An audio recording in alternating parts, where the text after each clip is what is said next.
Hello everyone, today we're going to talk about onions. Alright, so let's get started. So we have green onions, white onions, yellow onions, shallots, and red onions.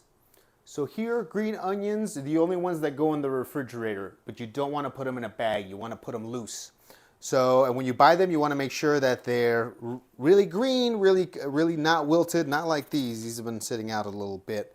You could also put them in water and grow them as well.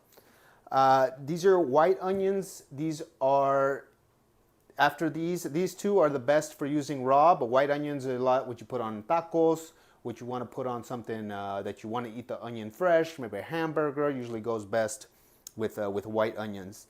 Yellow onions are the most common onions. They also keep the longest. These you are able to use interchangeably pretty much with the white onions when you're cooking, not when you're eating them fresh. Now here you have a shallot. Shallots are common in Asian cooking and in French cooking. And then you have red onions.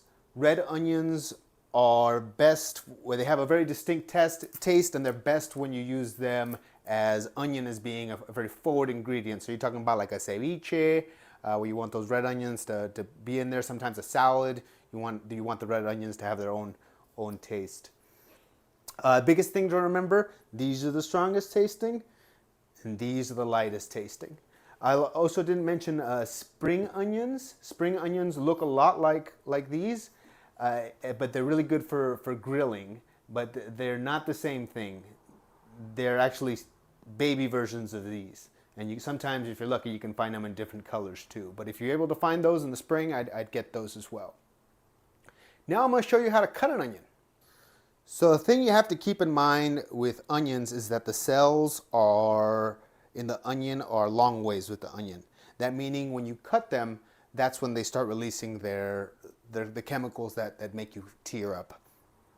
So in order to avoid that, we usually try to cut the onion long ways. Most of the chemicals are also located by the root, so you want to make sure you cut that the very last.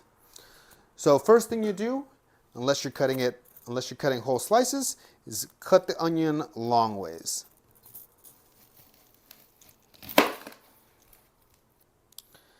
Now that you've cut the onion, you want to peel it.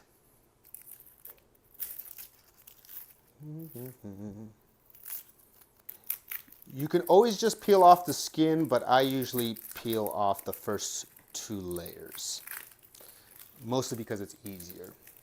So after you peel it, you cut off the end. You can actually save this to make a vegetable stock with it. I always try to save this kind of stuff. All right, so the first thing you do is you cut off the end. If you want, you could keep it like that and have slices of onion. Or if you want to have wedges of onion, you could cut it long ways, of course, like I had mentioned. I like to cut it at an angle. You don't really have to. I just think it looks nicer. So if you want, you can cut it this way. And that way when you cut it, it'll be into slices or wedges. And if you want to dice an onion, what you want to do is add 1 or 2 cuts this way. And then from there you can just dice the onion, see? And as soon as you start cutting, it starts making tears. But until you do the final cuts, you're usually pretty good. So for green onions, you want to make sure you peel and wash it. Just peel off any of this extra. Cut off the tip. And then from there, you just slice it. Just dice it down the way.